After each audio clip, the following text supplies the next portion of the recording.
Assalamualaikum warahmatullahi wabarakatuh.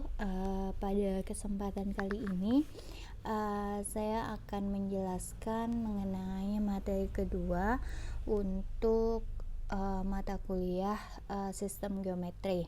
Nah, materi kedua kali ini kita akan membahas mengenai titik, garis, bidang, dan ruang. Mungkin udah tidak asing lagi ya terkait 4 istilah ini, terkait titik, terkait garis, terkait bidang, maupun terkait ruang. Mungkin semuanya sudah familiar dengan keempat istilah ini seperti itu. Nah, di sini kita akan sedikit mengulik terkait empat pokok bahasan ini. Nah, yang pertama di sini kita akan bahas mengenai kalau di dalam buku Euclid atau buku The Element itu ada yang disebut sebagai atau ada sebuah istilah namanya itu adalah primitif, seperti itu ya, istilah primitif. Nah, istilah primitif ini sendiri itu ditujukan untuk konsep sederhana yang mudah dipahami dan sulit dibuat batasannya. Artinya kita udah paham sesuatu itu, tapi kita susah untuk memberikan batasan terhadap sesuatu itu. Jadi itu yang disebut sebagai atau definisi dari istilah primitif itu sendiri gitu. Nah, kemudian para ahli geometri khususnya di mana para ahli geometri modern ini mengkelompokkan konsep-konsep atau istilah-istilah mana yang bisa didefinisikan dan mana yang tidak bisa didefinisikan, seperti itu.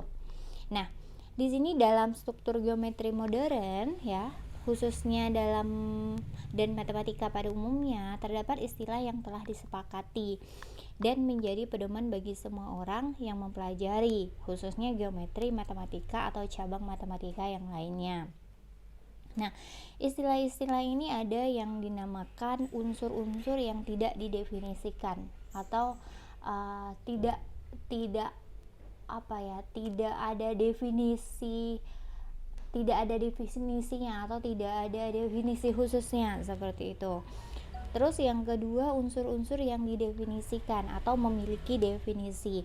Dan yang ketiga adalah aksioma dan postulat yang pernah kita bahas sebelumnya di materi aksioma Euclid ya.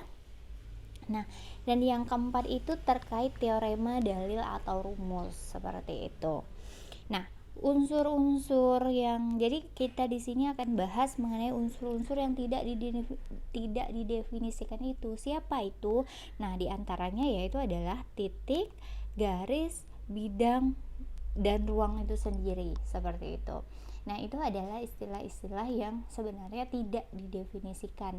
Artinya sesuatu yang sudah kita pahami, tapi kita susah untuk membuat batasannya, seperti itu. Nah, itu tadi. Jadi itu sedikit pengantar terkait pokok bahasan kita, yaitu terkait titik, garis, dan bidang. Nah, yang pertama yang akan kita bahas mengenai titik. Kalau ditanya biasanya kan, apa titik? Apa sih itu titik? Kan di dalam pikiran kita udah tahu titik itu seperti itu, tapi kita susah untuk mengungkapkan titik itu. Makanya di sini titik, garis, dan bidang itu sendiri dinamakan atau dikelompokkan kepada istilah yang tidak didefinisikan. Karena tidak didefinisikan pun kita tahu titik itu, tapi kita susah untuk memberikan batasannya, seperti itu. Nah, di sini dikatakan dalam geometri, titik adalah konsep abstrak yang tidak berwujud atau tidak berbentuk, tidak mempunyai ukuran, tidak mempunyai berat, atau tidak mempunyai panjang, lebar, ataupun tinggi. Itu dalam konsep geometrinya seperti itu ya. Titik adalah ide atau gagasan abstrak yang hanya ada dalam benak orang yang memikirkannya. Ya.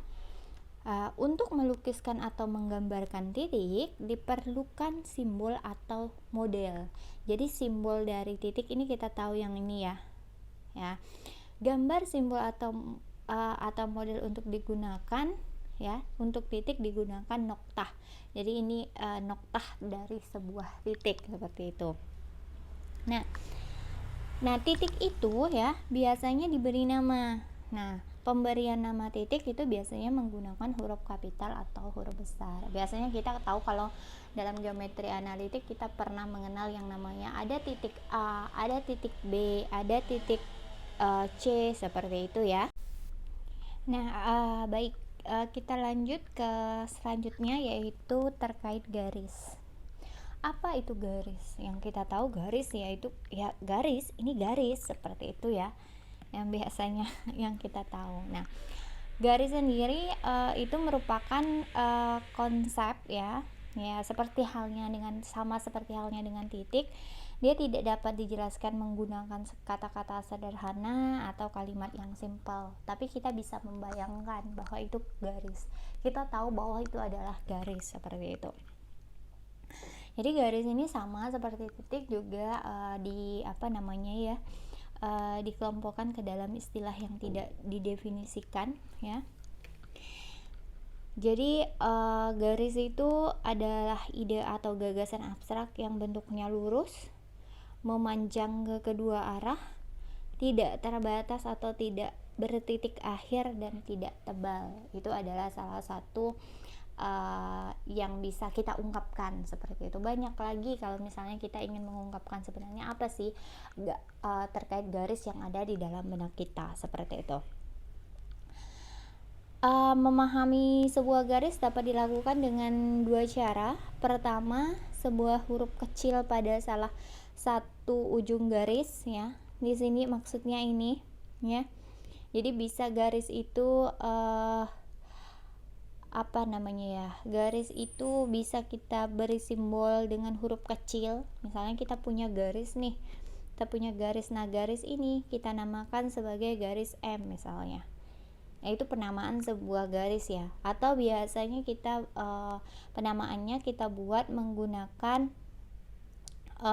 dua huruf besar yang diletakkan di antara ujung-ujungnya, seperti itu, seperti ini. Nah, ini bisa disebut sebagai garis AB, seperti itu, yang sering kita temukan. Jadi biasanya kita ada garis L, garis M, atau garis AB, garis BC, seperti itu ya. Nah, itu untuk penamaan garis sendiri ya. Oke, kita lanjut ke bidang. Nah, bidang sama halnya tadi saya katakan seperti titik dan garis, dia itu bukan termasuk ke dalam istilah yang tidak didefinisikan ya. Nah, di sini bidang itu sendiri masuk ke dalam bangun dua dimensi ya. Bangun dua dimensi karena apa? Karena bidang itu dibentuk oleh dua unsur, yaitu panjang dan lebar. Seperti itu, panjang dan lebar. Model bidang dapat kita gambarkan oleh bagian dari benda, misalkan bagian permukaan kaca, permukaan daun pintu, lembaran kertas, atau dinding tembok kelas yang rata. Itu biasanya kita sebut sebagai bidang atau penggambaran dari sebuah bidang.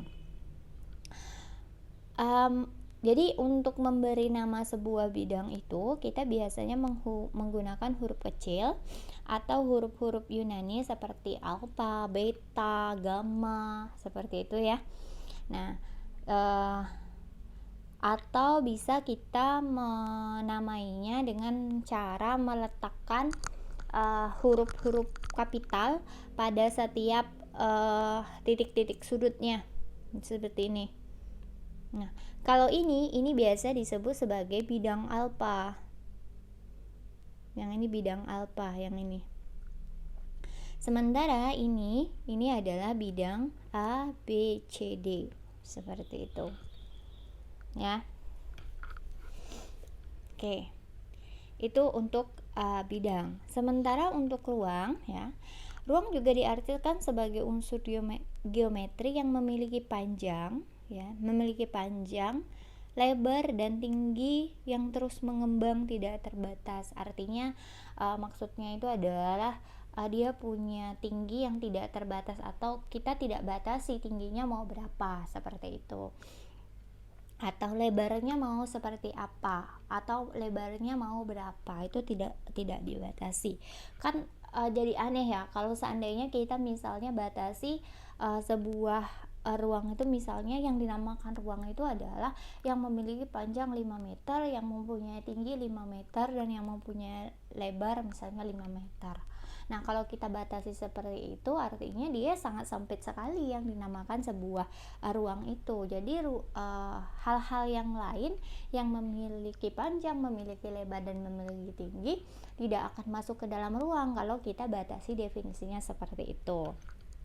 Nah, oleh karena itu, ruang ini sendiri disebut sebagai bangun 3 dimensi karena memiliki 3 unsur, yaitu panjang, lebar, dan tinggi. Kalau tadi kan hanya lebar, panjang, dan lebar. Untuk bidang itu disebut sebagai 2 dimensi, bangun 2 dimensi, seperti itu. Nah, model bangun ruang adalah benda 3 dimensi yang solid atau padat yang mencerminkan kumpulan titik-titik. Jadi ini kumpulan titik-titik di sini, ini yang membentuk ini. Misalnya balok atau kubus kayu, prisma segitiga padat, dan sebagainya.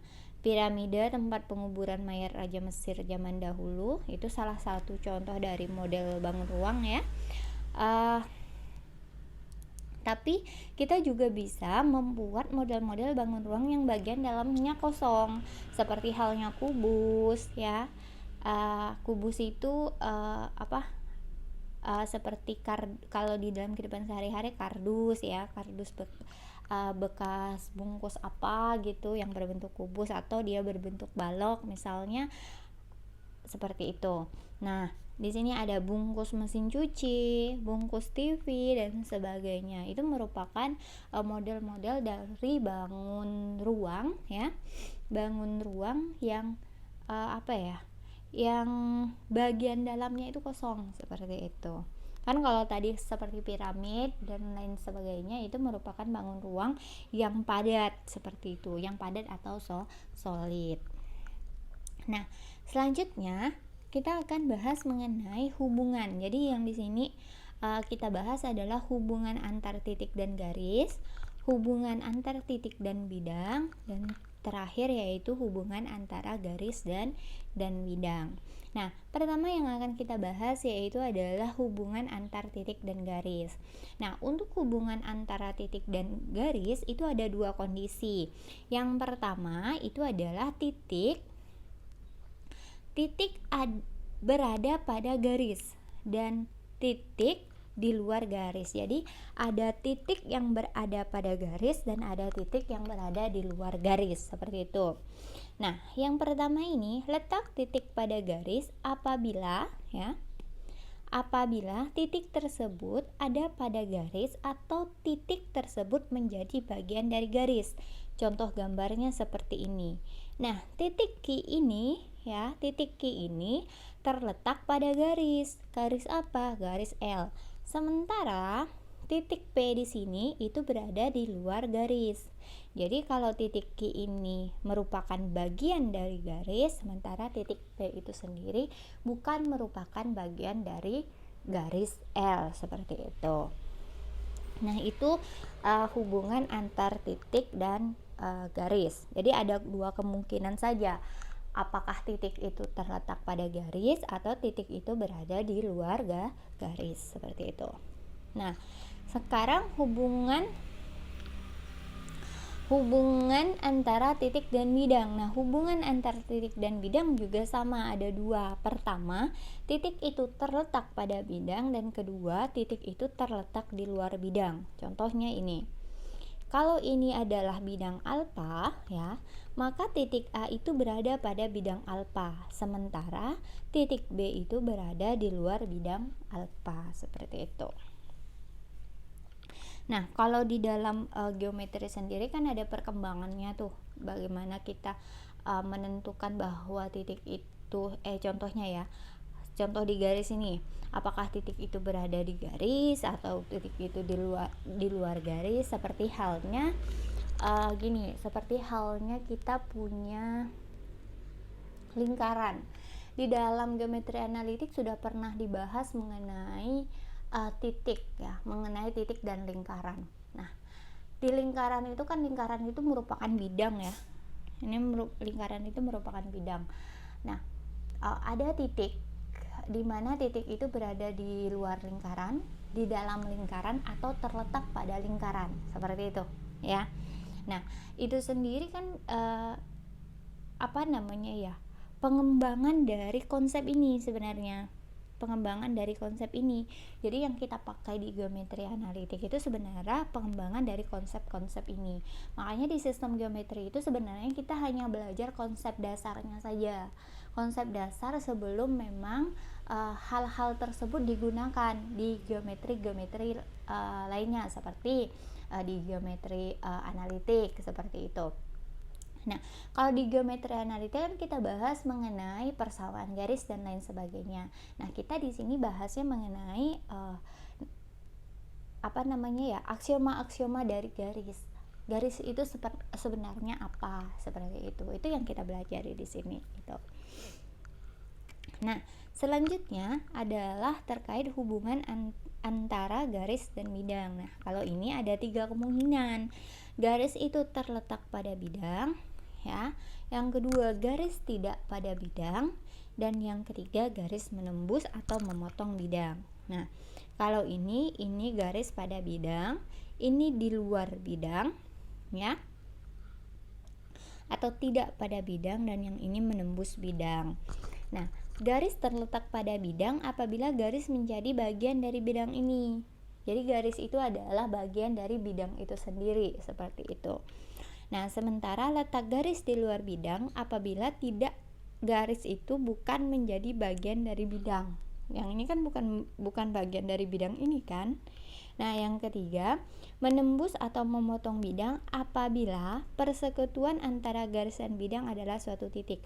Jadi, persekutuan antara garis yang menembus bidang itu adalah titik, dimana di sini dikatakan sebagai titik A. Contohnya seperti itu. Nah, itu namanya garis menembus bidang. Oke.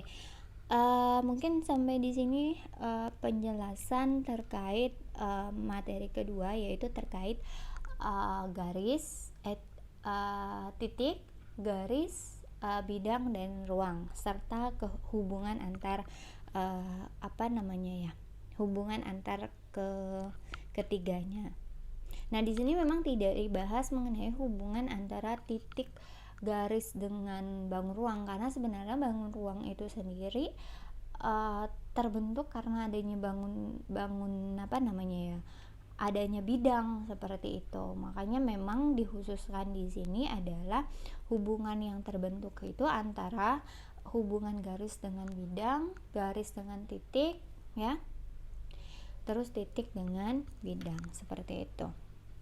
Nah, baik, mungkin itu saja yang bisa saya sampaikan. Saya akhiri. Assalamualaikum warahmatullahi wabarakatuh.